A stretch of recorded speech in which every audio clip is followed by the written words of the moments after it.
Bro, can you grab me a couple of those? Dude, yeah. I totally forgot. I'm sorry. That's not a power move. I know, it's good. That's why I grabbed a few too.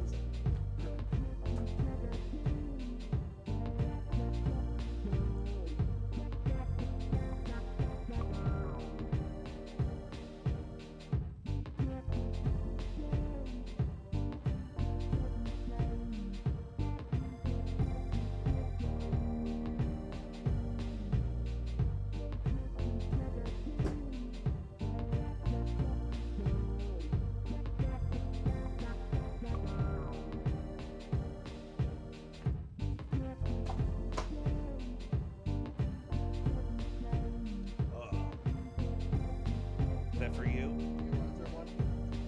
I know you broke. Women be shopping, boy. You know what I'm saying, girl? Yeah. Women be shopping. We're live, Barry. Oh shit. Oh. There we go. Let me get these headphones. Hey.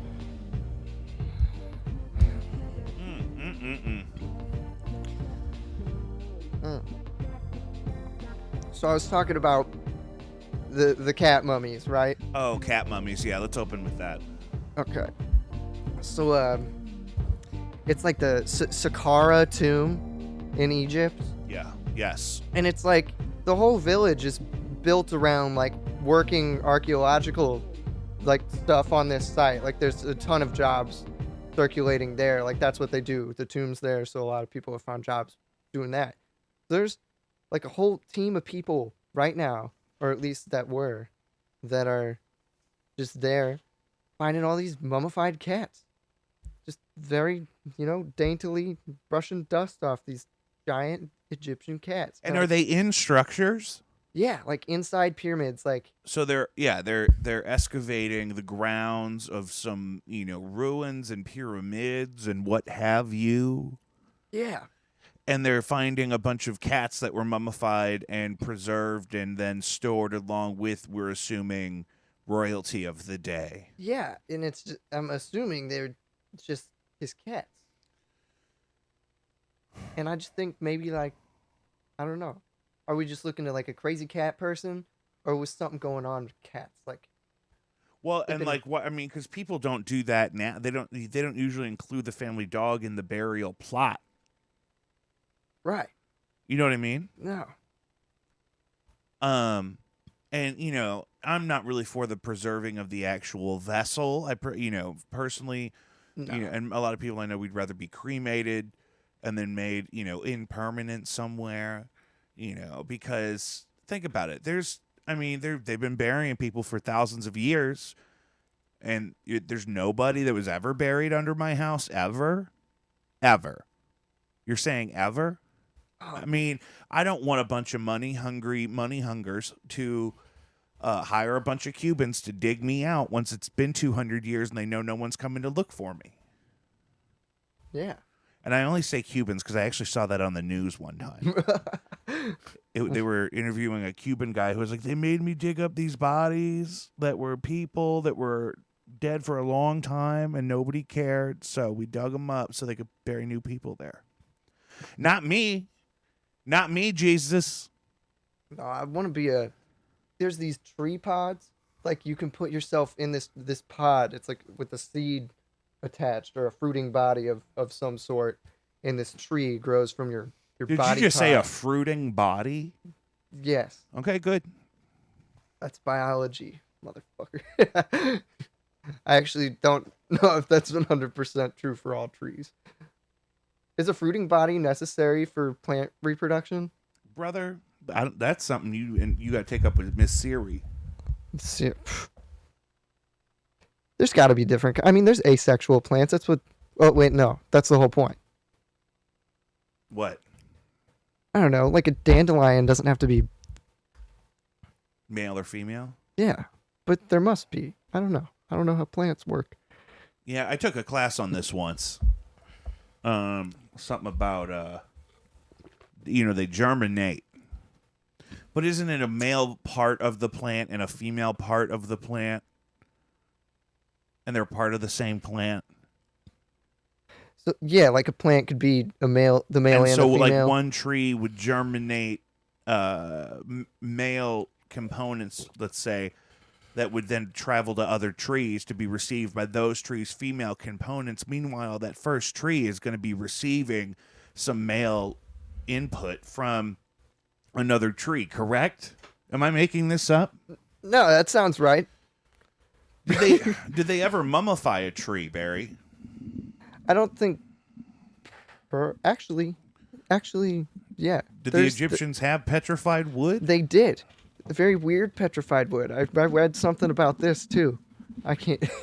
That's going to be the thing today. It's going to be things Barry read once. Things very well. Hold up. I can feel it happening already. Every 90 seconds, bro. I read something about this. You're reading a lot, Barry. You're a literate guy. I swear, it's not just me that just say I read something. You know, I got my sources. Yeah, I know. Hey, listen, I believe you.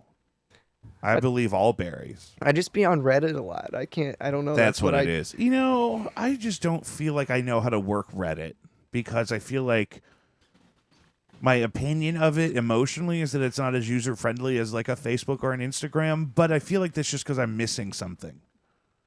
You gotta like. I like curate the old it. internet aesthetic of it and the whole like it's a message board vibe like from back in the day. Like, and I'm hip to that. And there's just you can find threads about anything. I mean, I don't know. That's what's kind of cool about it, though. You find these like niche communities, and if it doesn't exist, like you can build it from there. Like, there's even a small like r/unicycle community, like, and it's not huge. Like, I could probably look it up right now. Do you think Jeff Bezos uses Reddit to find people to take to space? I mean, as much as one would use the Facebook or Twitter to find the same thing. I mean, there are some smart people on Reddit, but it's also like social media in a way, or at least like the comment section of the social media isolated. Yeah, that's kind of my favorite part, though, is like when people There's no just profile. when someone says something, and then people just roast the fuck out of them. Yeah, and it's kind of great, and It's enjoyable is the word, I think. It's definitely enjoyable. Okay, let's start the show. So, welcome back to Jacob V Weekly. It's been a couple of weeks. Get off me. Okay, you come over here and do it. You come over here and plug all this shit in. I was just telling Barry all this shit we got to plug in. Jesus. We want to invite you, as always, to, at the top of the show, to donate to Caddyshack of New Hamel, Illinois. That's Caddyshack IL on Facebook. You just type in at Caddyshack, CATTYSHACKIL on Facebook. Local cat rescue, the real deal kind of operation over there. Save a life or 9. Patreon.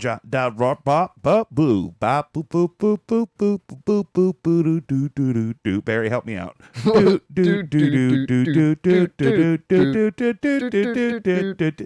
Patreon.com/JacobV. Patreon.com JACOBVI. Exclusive content every week, and it's the only way for you to really support this show because I'm not good at answering emails about Raid Shadow Legends. So even if I had an offer from them, I don't know I don't know what my status of that conversation is. Email really fell out when I abandoned my career in education to do whatever it is I do now.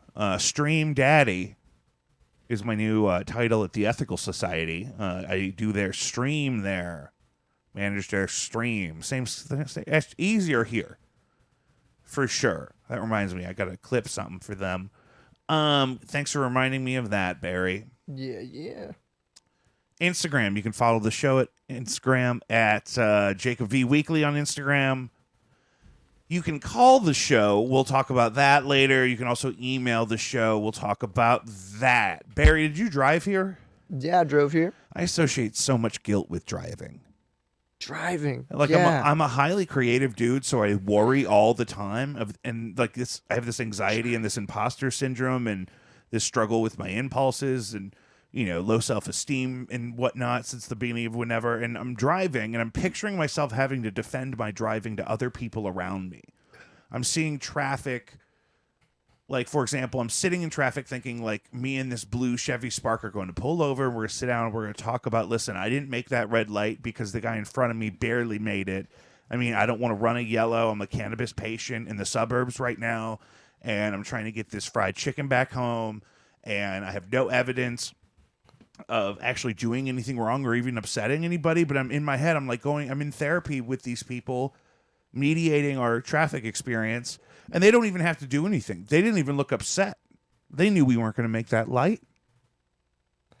No, I hate driving arguments. But that's the thing. I've never even had one. You've never had one? I've never had to actually yell at someone about my driving. Have you never experienced road rage? Not in the way that actually things were really exchanged. I mean, I've been given the finger once or twice.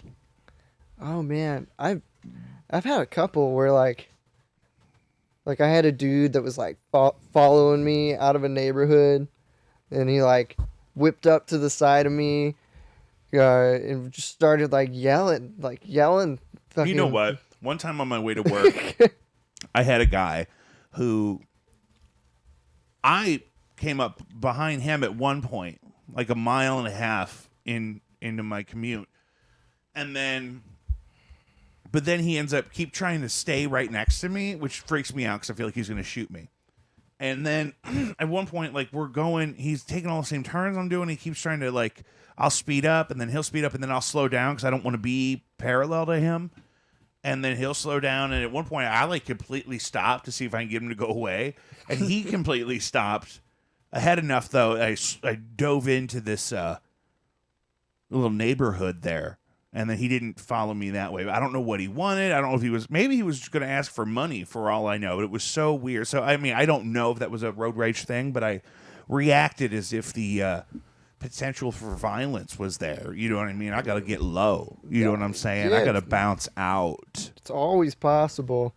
You never know. Imagine the possibilities. The possibilities. Is that a pasta house? I think that's one of their slogans. No, wait, actually? Oh, yeah. Imagine the possibilities. Oh, man. That is so clever. That's really good. That's I great. say it all the time. That's amazing. Not even about pasta. My family used to go there all the time. We used to hit up this pasta. We had a pasta house Pronto, which was like a quick serve version, and I used to smash that. Something fierce. I'd go to Pasta House right now though and bash out. I'd get the Parmesan with the white pasta. Oh yeah. All you can eat salad. Dude, Bitch. Why is that salad rolls, so good? The salad. It's because they put the It's like a. It's not balsamic. No, not but balsamic. It's like an Italian What is dressing, it? but it's so wet. Not It's a wet salad. Yeah. It's not dressed to order. It's dressed in batches. It's wet. And they also put tons of Parmesan in it too. Yeah, it's fucking. It all sticks to the lettuce and shit. And the lettuce really doesn't have any real nutritional value.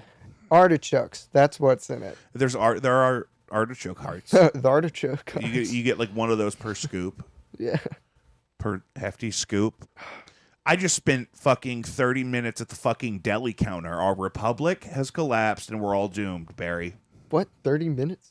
Brother, I was in the grocery store and I went to the little kiosk, little iPad on the wall, and I put in my Boar's Head order, and then I went and I did the rest of my shopping. And I came back and then stood at the deli counter for 30 minutes. Damn. I got jumped a whole bunch. The volume was just crazy. So It scares me. What'd you get from the deli though? I just needed I got a pound of smoked Gouda and I got half a pound of the Ever Roast chicken, or maybe it was the Oven Gold turkey, one of those two. Ugh, yeah. For the missus. That's it. That's always good. I mean, I wasn't getting ignorant. I didn't order a trough of head cheese or nothing. Head cheese. Monkey brains. Monkey brain? I don't think you could say that. What does that mean? What? What are you talking about? What? Like, monkey brains? Yeah, like eating. You've never heard, like, we were talking about Egypt and stuff. There's.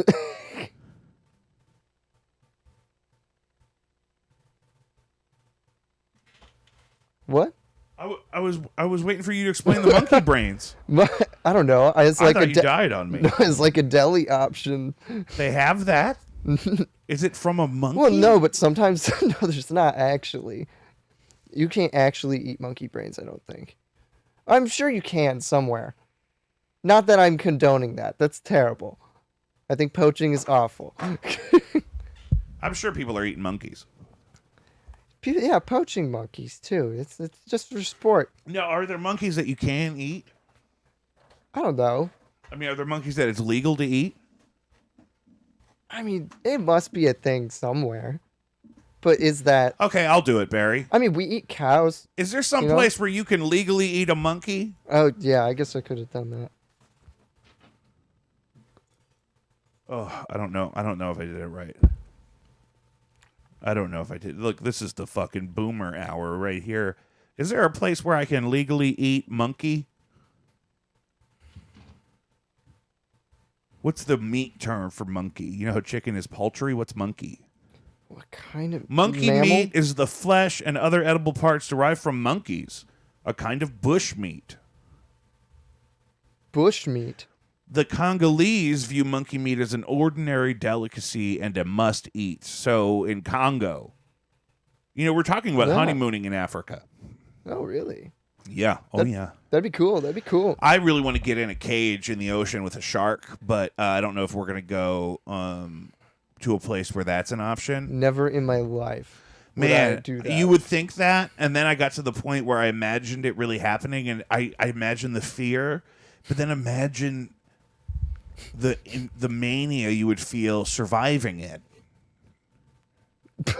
I mean, Like that's you a get good so point. scared. But what am I going to do? Piss in my wetsuit? I'm going in the ocean. The ocean is piss. Dude, there's still no way. The ocean is piss. I'm going to go to Africa. I'm going to swim with a shark, Well, dude, and I'm I going to mean, eat a monkey's brain. All in- of the in water, Congo. all of the water has been piss at some point, right? How dare you? Right? I mean, No, I with think all of if the it, life I think if it pisses if and it goes through the water cycle and then doesn't interact with piss when you before you sample it, it will be piss free.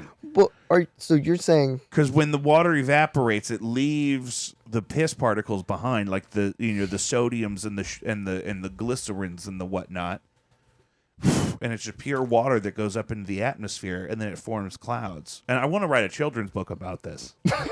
It's been a dream of mine to supplement my retirement. I really need to get on it. wait about like Just about the water cycle, not about piss. okay, I was like No. pee in the water cycle. No, not about how, guys, it's okay to drink tap water because it used to be piss, but it's not anymore. That's not the angle.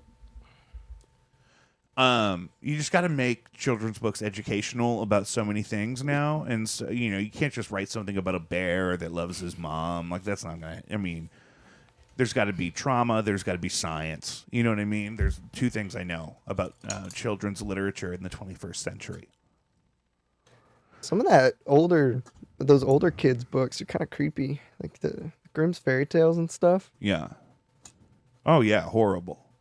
I mean, like OG Cinderella, like her sisters were like cutting their feet off and shit. Yeah, they cut. Uh-huh. Oh yeah. Yeah.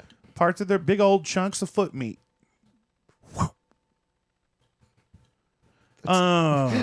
Let's hit some news. What do you say, Barry? FBI says St. Louis serial killer connected to at least 6 deaths since September. We've talked about this on the show. FBI was working on the case is the last thing we really knew. Multiple fatal shootings, including one that claimed the life of a 16-year-old girl, have been linked to a 25-year-old man who is now facing a bevy of charges in St. Louis and St. Louis County. Perez Reed has been charged with 2 counts of first-degree murder, 3 counts of armed criminal action, and another count of assault.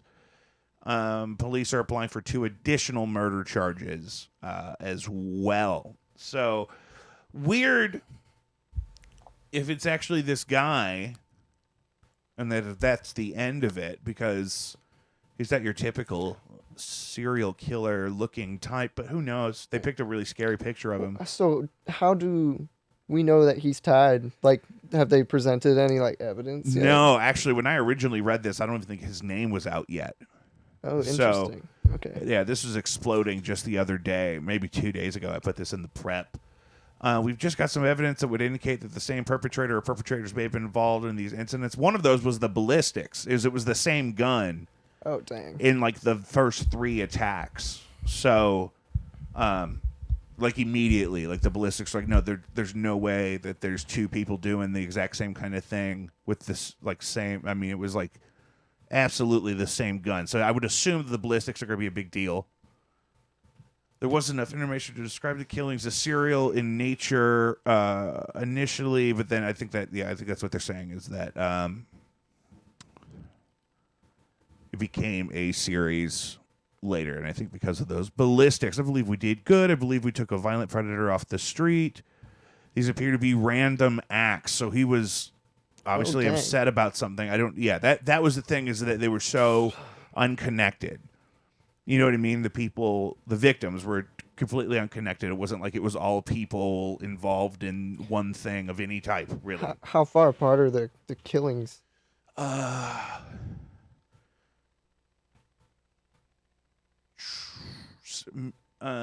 were like 1 week in September, I think. It was like September 15th, 16th, 19th, 20th.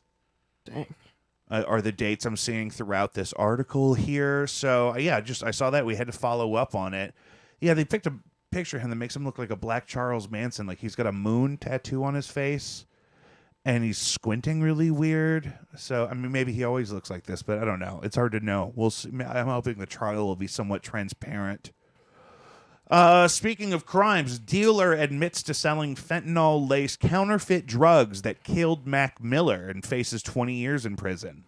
Dang. That's a sad story. Oh, that's terrible. Yeah, that's still... I mean... he was really hitting a really beautiful place in his career. Such an awesome dude. Those drugs, though, I mean, he was, 27 when he...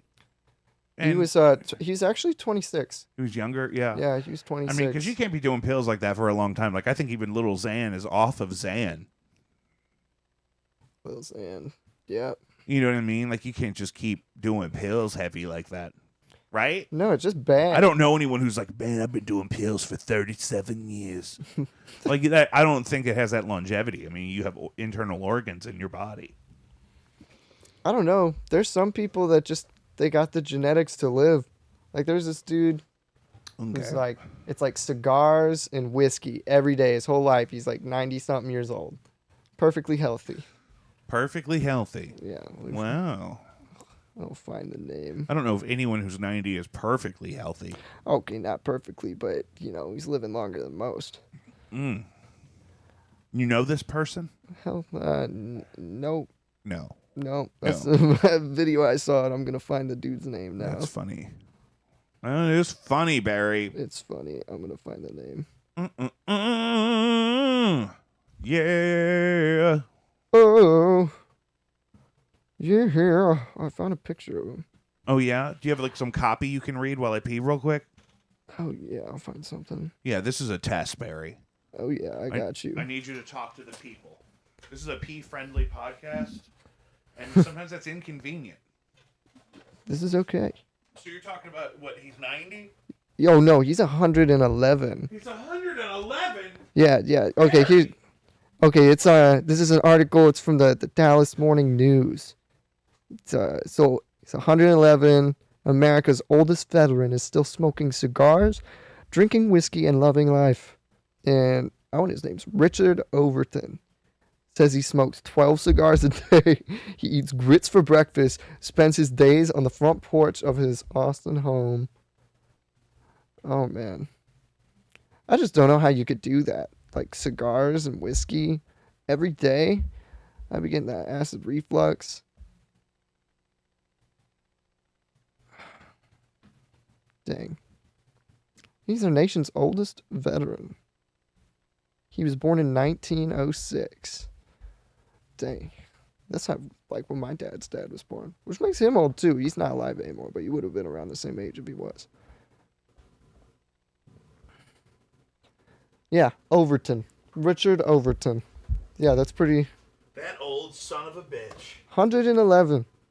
So what did I miss? What's the secret? What should I start doing? Is it the turmeric? Yeah, no secret. Just whiskey and cigars, I guess. Keeping it simple. I was trying to cut back on those two things. Maybe it's just a fluke. He's just.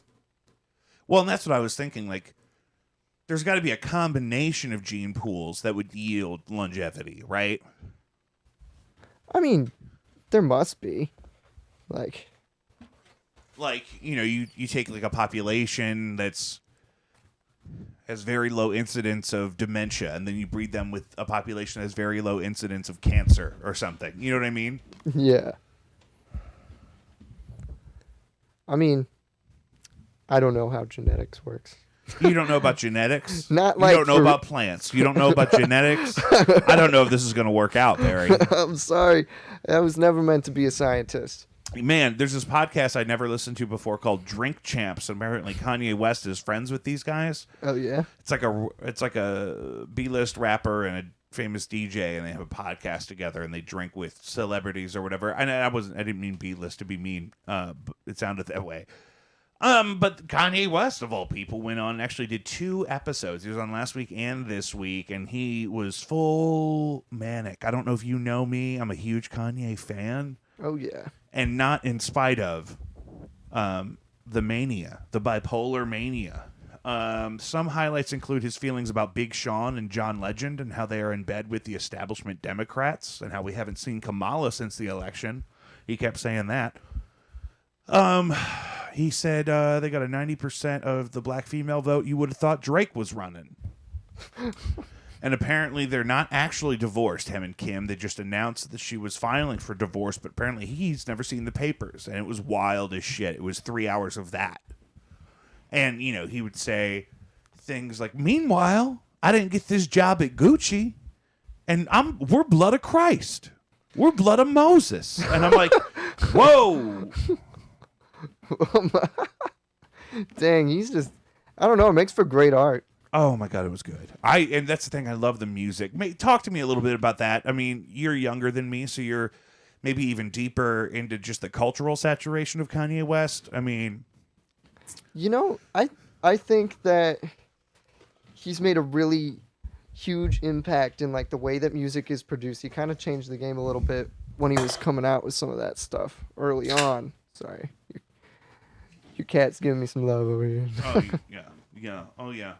They hate this show. The cats are on a mission to destroy my show. They shit on the floor once during the middle of the show. Dude, that's what they do. And so, yeah, that's kind of my thing is like, I mean, I like the music a lot, the hits. But I think like Yeezus is probably my favorite album. Mm-hmm. Like Blood on the Leaves and like New Slaves. Like those are like my favorite Kanye of all time. But I just love his development he makes me want to get an MPC really bad. Sampler drum thing that the hip hoppers like to use. Dude, those are cool. I was actually just looking at some of those. Just like a bunch of pads. Well, and it's just like the sampling. You can edit the exact length of your sample and fit it into a tempo. And I mean, you could do it all live in that thing. Right. And they're not expensive like the ones where they used to be thousands of dollars, and they're just not. Like a brand new one is like $1,000 of the latest model. That it's like standalone still, but wow. Yeah, it's got a crazy screen on it, and it's standalone. Like you can use it with your computer, or you could use it standalone. So you can he was talking about I was in the Mercer with a Don Juan snapback, and I was chopping up Otis on my MacBook. And the whole thing was like that. It was really great. It was a lot about fashion. I guess he spends a lot of his time there. He's traveling right now. He's purposefully homeless. He's staying at Elon Musk's house for a month coming up, apparently. Yo, that's nuts. So we're in a simulation. I do want to say one thing. I did get called out about this. You hear me say all the time that the tragedy of Harambe being executed is really when I feel like around the time, it's a good mark in time, for when we split off into this version of the timeline that we're still experiencing, and I'm not thrilled about it. Yeah, man. It was around the same time, there was the 2016 election. David Bowie had just died. I mean, it was a dark period. We lost Prince. That was a bad year. It was heavy, brother, and I don't think we've ever recovered. No. And then Acknowledging that, I did also say that sometimes I like videos of the Cincinnati Zoo hippos on TikTok, and I just want to apologize for not making that connection. I did get called out by a listener for he's like, "You're watching the Cincinnati Zoo on TikTok? That's who killed Harambe." And I said, "Jesus fucking Christ, you're right. oh no, Those hippos are propaganda agents. They're bad actors. propaganda hippos. Propaganda hippos." That sounds like a math rock band. Yeah, I'm in bands with worse names than that. That's for sure. How many bands are you in right now? Too many. I don't even count anymore. It's really just, I mean, the band is still continuing if they call me and we book something. That's pretty nice. It's hard. I mean, it's a lot going on. This whole doing it full time thing, and that's part of why the shows have been 2 weeks apart. Is just gigging it to the ground. I gigged yesterday and then went to a dinner party. Where'd you play yesterday? Faith Church. Oh, nice. But we were playing our secular jams. They wanted to have a little family-friendly top 40 non-sacred option for just the end of this conference they were doing there. There were hundreds of cars. It was crazy. This big mega church thing, I don't know. I got in bed with the wrong people. That's the business for me, I think. I need to head that way. Like church bands? I mean, yeah. I mean, the church thing. I mean, Good. it's a top-notch facility. That's nice. I mean, I don't know if they pay musicians, so a lot of churches don't pay guitar players because you really don't need to. Why not? Because you can get one for free. There's one that's already going to be there. There's always going to be a guy there. It's like, I got a Schecter at home. And I noticed the worship team doesn't have a guitarist. You wouldn't have to pay me. I would just sit in and just donate the time, for the Lord. I know that guitar. It's a black Schecter He's got Diamond the black Series. quilted maple top, like silver burst black, with like the pearloid binding. Oh yeah. Full trim, brother. Locking Floyd, brother.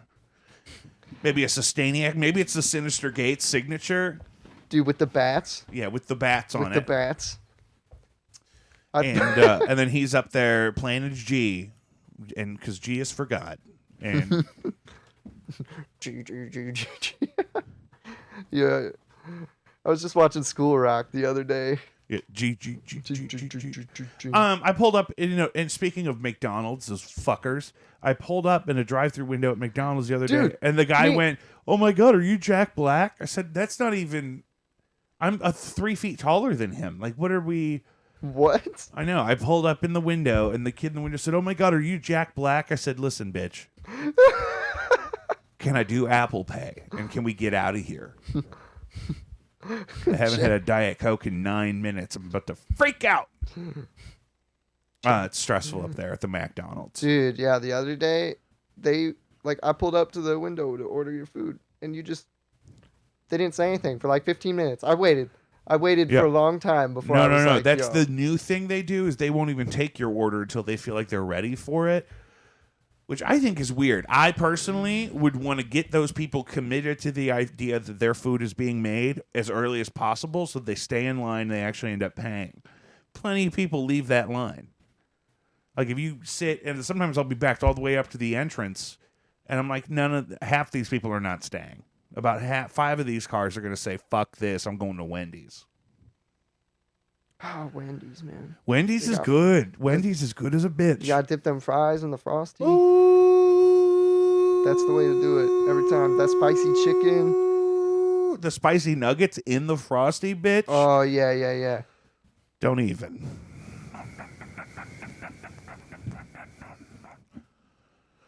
Oh, Barry, talk to me about Astro World. Man, that really sucked. I feel like people. So it was a whole festival, Yeah. and it was and his Travis festival. Scott was sponsoring it and putting it on. It was his festival. Yeah, it was his thing. And it looked like it was oversold. It was just packed. That's what I mean. Just I saw like- video of And they people walking past like the gates where people were for the crowd or whatever, and they were just spilling over these barriers. I'm like, maybe we should back them out a little bit. Like, what's the? They didn't have the resources or the planning. Like they So didn't. here's some of the stuff event I heard. planners. At least 8 people died. Yeah, and a couple other people have died since then. Several of them were like stomped on and trampled and like moshed to death. Yeah. Also, I heard a weird thing that a security guard got stabbed with a needle and then had to be resuscitated with Narcan. I heard stuff about that, but I don't know. Like, And so that was one of the things that people were like, maybe it was like an organized attack that somebody drugged a bunch of people in this mosh pit, and that's why they went down, and that's why they couldn't get them back up, and they got trampled. I mean, yeah, but there was also just this whole, like, he could have stopped the show, you know, like. And I've also seen stuff that, like, when you're wearing in-ear monitors, you may not hear people screaming at you at the thing, but also, why didn't security stop the show?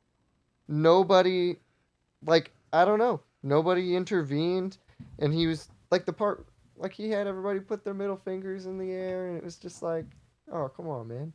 There's, like, an ambulance visible. Like, oh, there was an ambulance out, and the show kept going? Yeah. Yeah, that's not a good look. No, not at all. And he's, like, stopped shows before when somebody, like, stole his shoes when he was crowd surfing. And he stopped a show over that, but this, and then some people died. It's just like. So I thought you said you had a lot on this. Yeah, I mean. Do you feel like that's a lot? Maybe not a ton. I mean, you feel like we covered it, though? I'm not married to it. There's other stuff to talk about. We're doing great on time. We're almost 40 minutes in. Oh, yeah. We can keep going. You want to keep cranking? Yeah. There's this movie you got to go watch. We watched it on some app for free. It was called The Gay Deceivers. What was that? It's from 1969. And so it starts off with these two young gentlemen going to the draft office for Vietnam and presenting as very flamboyantly homosexual, trying to use that as a way to get out of having to go to Vietnam in the draft. And it works, but then it turns into this whole thing where they have to keep pretending to be gay because the lieutenant recruiter guy keeps checking in on them, and hilarity ensues.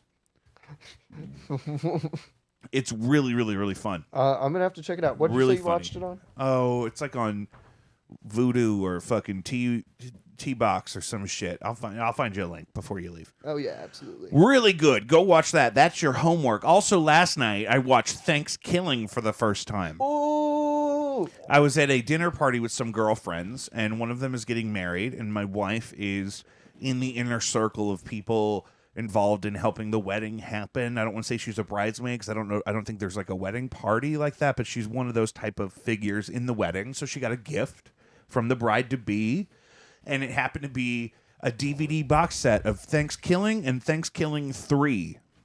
That is amazing. Because there is no Thanksgiving 2. Wait, why not? They made a sequel and they called it Thanksgiving 3. I guess they wanted to accelerate the absurdity factor with, like, Halloween 8. Nightmare on Elm Street 7. Freddy's not dead, bitch. You know what I mean? That kind of vibe. Dude, I have all those movies. I have a box set of the Nightmare. I love that kind of stuff. I love that whole genre of film, especially when it's slashers, ridiculous and funny. And, you ever see Zombievers? Oh, yeah, that's another great That's a one. fucking jam. I don't think I finished it. I think I fell asleep. Have you seen Ginger Dead Man? Yeah, that's a good one. Did you see The Man Who Killed Hitler and Then the Bigfoot? Yeah. It's my new favorite movie about World War II.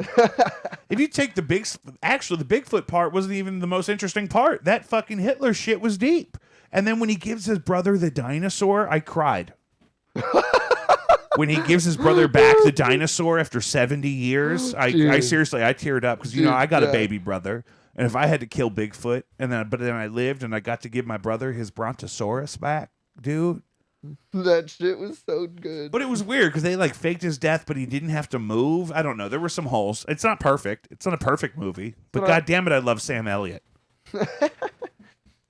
Trying to think of other movies in that vein. Like, it's like horror, but like a meme. So Thanksgiving, if you don't know, is a really low budget film where these grown adults that are supposed to be college students, but they look much older, are going on Thanksgiving break, and they get terrorized by a demonic turkey puppet thing that comes back every so often to avenge the some kind of Native American curse or something, right? That's the backstory. Yeah, essentially that. It starts with a topless pilgrim running through the woods, and then she's getting chased by somebody. Has a very Blair Witch kind of vibe for a minute, and then this turkey puppet pops out and says, "Nice tits, bitch," and then he kills her. It's just terrible. It's like Muppet quality. No, puppets, I mean, seriously. And the guy who's supposed to be like the hot football jock guy, he looks 37, right? So, they're supposed to be like college age, I guess, and they're, at school, and they're going home for Thanksgiving break, and they're just trying to party, and then they get terrorized by this evil turkey. And meanwhile, they're all like full adults. It's really hard to watch. In any spirit other than that of comedy. It's really good. Really worth a watch. We streamed it last night because we didn't want to hook up the DVD player. That's kind of funny. You get given the DVD and you're like, oh, cool, let's stream that. And really good. If you haven't seen The Gay Deceivers or Thanksgiving, check that out. Back to McDonald's. They pop up in my notes a lot. McDonald's is either one of two ways now. It's either completely abandoned, typically in the afternoon or evening, sunrise closing as early as 7 or 8 p.m., other times running an entire store with literally only 2 employees. Or it's like a fucking episode of ER, like the most dramatic panic trailer for George Clooney's ER that you can imagine, where I'm like, what am I witnessing? Usually around 10:30 in the morning. People are screaming. There's like a dozen employees, but they're all freaking out. Like, I need to drop 2 hash browns stat. These fries are cold. We're losing him. Dude, yeah, it's total. That's so accurate. I feel like it's either like popping or it's not. It's either popping or it's not. Yeah. McDonald's. Sometimes it's popping. Do you remember like when we were kids and like Steak and Shake was the place with the long drive-through? Oh, it still is. Like if you were going to, well, I'm sure, but now every place is like that.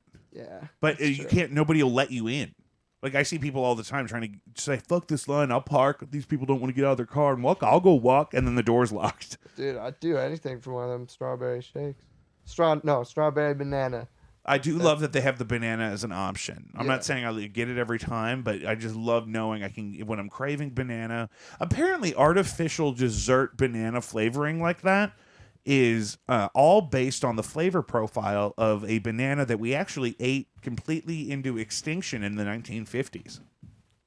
Interesting. Yeah. Oh, yeah. Very different tasting banana than the bananas you get on the shelf at the shop in Glock. Well, because I always thought like it doesn't really taste like a banana. It certainly doesn't taste like the bananas you eat when you eat a fresh banana. It's a much sweeter, sort of syrupy kind of profile, and it's you can't get them; they're extinct. I feel like watermelon. We literally ate them all. Watermelon flavors that way too, where it's like you taste it in a candy. It's like, what is that? Like that's what candy watermelon tastes like, but no watermelon. Yeah. Tastes like Oh that. yeah. Oh yeah. But yes, the banana's going extinct. That's pretty crazy. I'm thinking like maybe the staffing crisis, especially as it pertains to low wage earners like those in food service, is continuing in spite of a potential issue with overpopulation and its effect on the workforce, about how we can't sustain our population in terms of quality customer service, but on the other hand, we can't afford to adequately employ the numbers of people that we actually need. Like, let's just say we got people to fill every vacant job right now, and we paid them, say, $15 an hour, right? Mm-hmm. I don't think that's actually possible. I think it's maybe something we're not talking about because nobody wants to talk about overpopulation. Because I'm not suggesting we kill people, right? Like Thanos?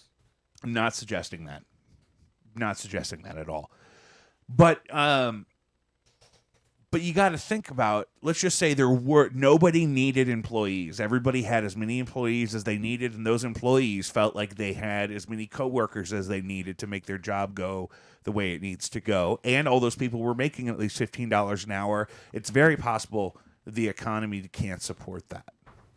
Right? Probably not. And because to do all those things, where not only do we have everyone working where we need them, but they also are all getting what they think they are worth to make or whatever. That's too many people. We can't afford it just because of the volume. It's too many people that would have to be working there because we have too many. Like, how many Starbucks do you know that if you built one across the street, both of them would always have a drive-through line? You know what I mean? Right. That can't be a thing. Lots of Starbucks. Every time I go, there's a huge line. Any time of day. The one over at Chippewa here, the little drive-through, always crazy. There's always like 5 cars in that line all day long. You could probably open another one, but you can't afford to staff it, and the overhead for a whole nother one, and that whole thing. It's like our demand for even food, because really a lot of people don't cook ever. They can't. It doesn't make sense, especially if they, are a bartender and they live by themselves. It doesn't really make sense for them to be at home spending lots of money on groceries for a big pile of food that they have to eat 4 or 5 different times. You know what I mean? Right. That's what I'm saying. I feel like eventually some of these jobs, though, like especially fast food kind of jobs, they're gonna be automated, like at some point, right? I can't believe that one of the fast food chains doesn't have a kiosk, like where you just go and Right. it's a Taco Bell kiosk, and maybe it's the size of a Redbox, or bigger even, but like the machine can't make me a bean burrito with no onions and extra red sauce. I think I see the places on YouTube all the time where they make the pizzas with the robots. Right. I mean, it's totally, the technology's there. It's just implementing it. Granted, though, that leaves in question the people who work fast food. Like, how can they be retrained? Like, Or just what would they be retrained to do or reabsorbed into? yeah, like would they you just fire all these people? I feel like that's not ethical. Well, you could even phase them out though, because nobody's taking their jobs when they leave. Yeah. You know what I mean? True. Like what they did with the police force in St. Louis City. They said, we're just going to take down the 800 jobs that nobody's applied for. We're just going to not fill them. Yeah. So eventually, I mean, especially the McDonald's I go to 3 or 4 times a day, several of them, that it would not be long at all until there's only 2 people left working there on a Friday night. And so, I mean, maybe you need one of them to refill the kiosk with mayonnaise. I mean, you could almost have vendors that do that, though, and travel around to different stores. And that's like the QT Kitchens model. Is like they Right. prep all that stuff at a distributor or whoever makes it for them, the catering people that populate that Right. food, and then they deliver it to the Quick Trip, and then at Quick Trip they heat it up and serve it. You know what I mean? I mean, there was all the roller shit just comes in big bags in boxes. You just dump out a satchel full of taquitos and let them sit there for 30 minutes, and they're hot and ready, baby girl. Those are fire, and I love their pretzels. Oh, yeah. Those are good, Yeah, too. but like the cold stuff, like the wraps and shit, nobody's coming in at 2 a.m. to make Italian subs at the Quick Trip. They make 500 Italian subs on a Monday in Florissant in a warehouse, and then they drop a bunch of them off at all the different Quick Trip locations, which we need more of. Quick Trip needs to figure their life out. We need more Quick Trips. Dude, there are a few intersections that I've seen that have a Quick Trip, a Cane's Chicken, and a White Castle. Like, all on separate corners. Yeah. There's like 3 of them in St. Louis. Yeah, that's a good trifecta. You get some chicken rings, get some chicken strips, and get some chicken rollers, brother. You get chicken 3 ways at that intersection.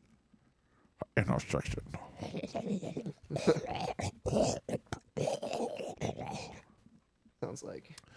So the Eye of the Sahara looks like a cinnamon roll. Do you got time to talk about this? Oh, dude. Yeah, absolutely. This is what I'm talking about. We were talking about this the other day at work, Barry and I.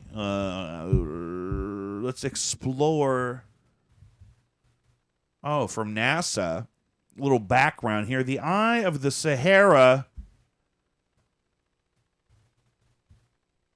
also known as the, is it the Richat structure? I think so. In northwestern, is it Mauritania? I think so. It's a circular geologic feature. It's thought to be caused by an uplifted dome. Geologists would classify it as a domed anticline that has been eroded to expose the original flat rock layers. So you got to look at the Eye of the Sahara.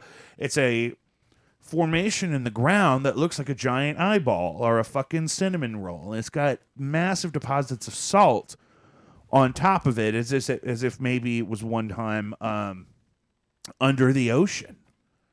Very exciting. What's exciting about that, Barry? So, I started following this YouTube channel, Bright Insight. Super interesting. Guy's really smart. Talks about the Rashat structure, though, in a couple of his videos, and proposes this really interesting argument for it being the location of the ancient lost city of Atlantis. I think he proposes some interesting points on its location in regards to like what old philosophers have like said about it. I think Plato. Yeah, they talked was a lot about one, Plato, yeah. which is way Right. early in intellectual human history. And didn't he talk about some of the things he talked about were how ancient Egyptians had document of these people they refer to as these sort of like migrant refugees whose home had been lost to flooding, right? Right. Which from about the area where the Eye of the Sahara sits currently. And that goes into something I was telling you about how I was watching something about how the Sphinx could possibly be much older than the pyramids and how they built the pyramids around what was already there. And this whole thing of civilized humanity being much older than it's talked about being commonly. And that's kind of how we got on this subject, right? And so that's one of the things I remember him saying Plato wrote about. Where were you going? Oh, yeah, just like how they talked about this place and have like a geological reference for it, like, or geolocational. And there's tons You know? of illustrations and whatnot of what the capital of Atlantis Was described to look like. to look like, and it has a eerie resemblance in shape to this Eye of the Sahara structure. And people See, seem so I want to go here. Add this to my African safari honeymoon that we're planning right now. Oh yeah, go to it. I want to get in a cage with a shark. I want to. I don't want to eat monkey brains. Yeah, I feel like that. But I could do be want to bad see. luck. I do want to see. bad I juju. maybe want to eat at a place where that's an option. Yeah, maybe just see And it. then we're gonna go solve this whole Atlantis thing. We're gonna cinch it up. Also, there was a huge release of government documents over the course of several decades where there are studies of numerous areas around the world that are of interest, including this one. And then it said something in the study that you showed me the other day that I'd seen in this video, where it's like the findings of this study I could pull. I are think not I to have be it. classified at any point, blah blah blah. But then they redact like the next whole page, like huge section of it just says It says, while the scientific aspects of this survey are totally unclassified and available to the worldwide scientific community, blank. And then there's like a whole fat paragraph and go on to the next page that's just been whited out. They Yeah. also won't name the navigation system, or it's named, but they won't tell you what kind of navigation system it is. And the project is called what navigation system. like the navigation system that they're supposedly testing for in these geomagnetic anomaly That's a type thing. locations. I didn't even know this was like a thing that people did. Yeah. And it sounds interesting. Well, to say the least, Barry. They did this to conduct airborne geomagnetic surveys. And Why do you do that? To look for nukes? see, I don't think so. I mean, that's not a geomagnetic thing. And That's what I'm just- asking. That's it's what I'm just like asking, Barry. splitting an atom. You know, geomagnetic anomalies.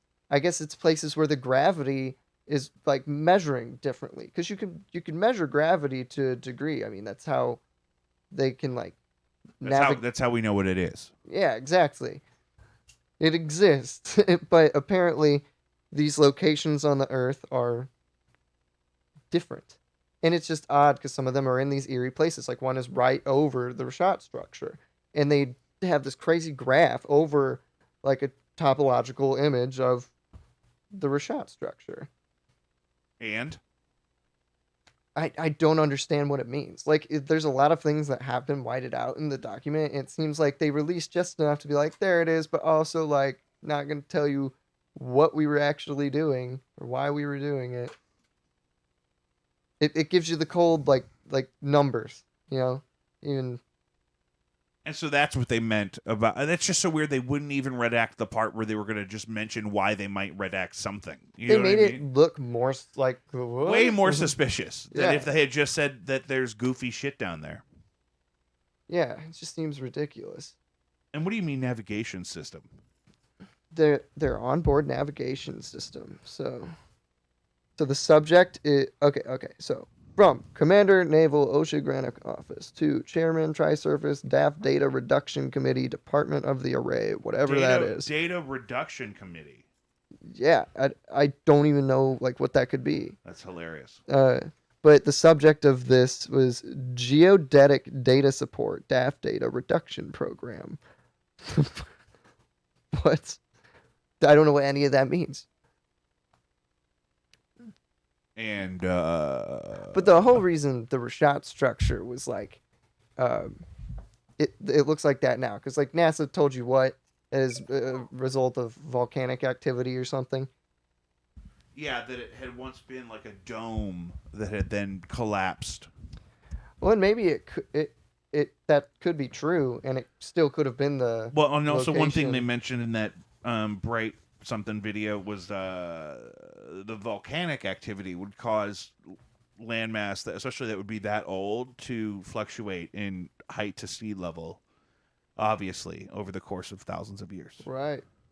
And then he talks about the flooding and how it could have been a cataclysmic flood that took it out. Yeah, and that's like why there's no like a evidence. fucking meteor hits a fucking glacier, and then Atlantis is underwater, and you got the sea people marching to Egypt. The sea people, right? Who called them that? Right? There was somebody that was calling them that. Like, I saw some blurb on that on YouTube at some point, but there's a whole documentary about the sea people. I know that. and that was sort of one of the ways that they were referred to by other ancient cultures. I mean, they came from the sea, Yeah. you know, and they had a different way. I think they're depicted as having like kilts and stuff like Kilts. that too. Yeah. Oh, like they were like OG Vikings, brother. Yeah, like I think it could be possible. Descendant of, perhaps. Man, a kilt would be convenient if you're on the beach all day Oh yeah. trying to dig your furnitures out of, I mean, you're living in a valley park of ancient Africa, just constantly underwater. But where'd they go from there? You know? Well, I think they bred into the civilizations that offered them refuge, and then they just kind of disappeared. I mean, this is ancient DNA we're talking about. So these people were advanced in their at least organized civilization, maybe not their technology, who knows, by the time that Egyptian civilizations caught up to where the point where they would document evidence of these people, right? Yeah. And who knows how long the flooding took to take place, because this whole era is under-researched because the establishment historians want to tie a bow on the ancient Egypt thing and say, this was all built at the same time, and we know everything about this, let's move on. It's challenging. Right. Woohoo, Barry! Yeah. Put a pin in that. Oh yeah. That the outro? That's the outro. It's probably about that time. How long was that? Oh, this comes up right when we're about to hit an hour. Oh sweet. Guys, that's another episode of Jacob V Weekly. High five. Follow us wherever you get your podcasts. Spotify, Apple, Podbean, Google, whatever. Please subscribe, rate, review, interact in any kind of way. Share it. Spotify's tracking shares now, so if you share an episode with somebody, that's helpful too. Love you. Keep it up. Prayer warriors. We have an Instagram page for the show at Jacob V Weekly, where we post exclusive content and clips and highlights on occasion. Please find us on Patreon. It's the only way to financially support the show, and in exchange, you get exclusive, never-before-released content every week, things that are not available anywhere else, even for me. You can contact the show at 314-632-6602 or at jacobvweekly@gmail.com. That's 314-632-6602. Leave me a voicemail. We'll play it on the show. Original music by me on all of your platforms. Go ahead and bing it, bitches. Keep it deep.